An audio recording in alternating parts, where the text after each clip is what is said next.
ನಮಸ್ಕಾರ ಸ್ನೇಹಿತರೆ, ತಮ್ಮೆಲ್ಲರಿಗೂ ಸಮೃದ್ಧಿ ಎಜುಕೇಷನ್ಸ್ ಯೂಟ್ಯೂಬ್ ಚಾನಲ್ಗೆ ಮತ್ತೊಮ್ಮೆ ಆತ್ಮೀಯವಾದ ಸ್ವಾಗತ. ಸ್ನೇಹಿತರೆ, ಇಂದಿನ ತರಗತಿಯಲ್ಲಿ ಅತಿ ಮಹತ್ವವಾದ ಸಾಮಾನ್ಯ ಜ್ಞಾನಕ್ಕೆ ಸಂಬಂಧಪಟ್ಟಂಥ ಪ್ರಶ್ನೋತ್ತರಗಳನ್ನು ತಮ್ಮ ಮುಂದೆ ಡಿಸ್ಕಸ್ ಮಾಡಲು ಬಂದಿರೋ ಸ್ನೇಹಿತರೆ. ನೋಡಿ ಸ್ನೇಹಿತರೆ, ಪ್ರಥಮ ಪ್ರಶ್ನೆ ಹೀಗಿದೆ: ಜೌಗು ಪ್ರದೇಶದಲ್ಲಿ ಬೆಳೆಯುವ ಸಸ್ಯಗಳು ಏನೆಂದು ಕರೆಯುತ್ತಾರೆ ಅಂದರೆ ಹೈಲೋಫೈಟ್ಸ್.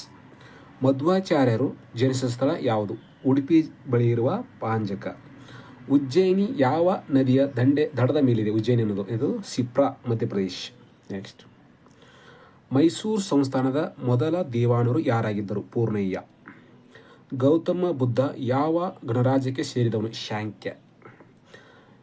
ಸೇಪ್ ಇಜಲ್ಲಾ ವನ್ಯಜೀವಿ ಅಭಯಾರಣ್ಯವು ಭಾರತದ ಯಾವ ರಾಜ್ಯದಲ್ಲಿದೆ? ಅದು ತ್ರಿಪುರ.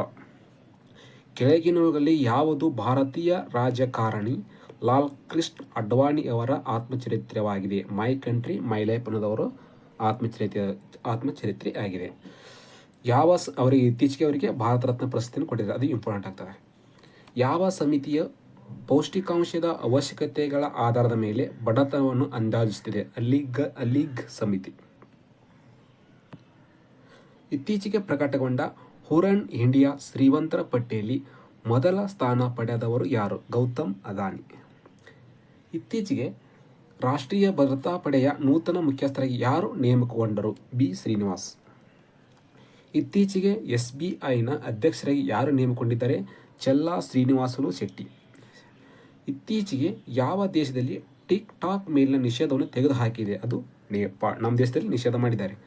ಇತ್ತೀಚೆಗೆ ಬಿಡುಗಡೆಯಾದ 70ನೇ ರಾಷ್ಟ್ರೀಯ ಚಲನಚಿತ್ರೋ ಪ್ರಶಸ್ತಿಯಲ್ಲಿ ಅತ್ಯುತ್ತಮ ನಟ ಪ್ರಶಸ್ತಿಯನ್ನು ಪಡೆದ ಕನ್ನಡದ ಯಾವ ನಟ ಪಡೆದುಕೊಂಡಿದೆ? ಅದು ರಿಷಬ್ ಶೆಟ್ಟಿ. ಅದು ಕಾಂತಾರ ಪಿಕ್ಚರ್.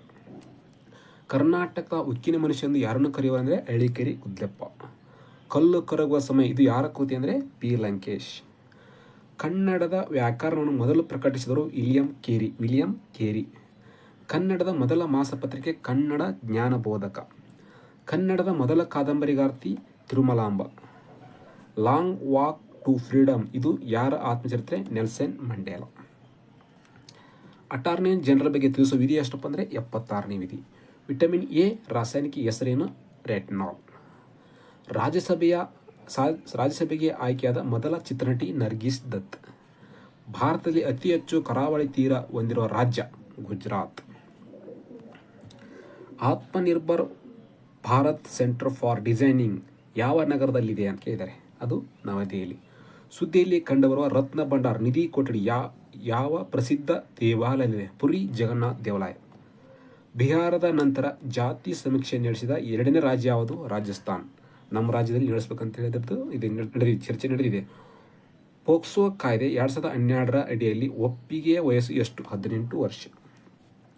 ಯಾವ ಸಂಸ್ಥೆಯು 2023ರ ಪ್ರಾದೇಶಿಕ ಸಹಕಾರ ಮತ್ತು ಏಕೀಕರಣ ಸಮ್ಮೇಳನವನ್ನು ಆಯೋಜಿಸಿದೆ? Asian development bank.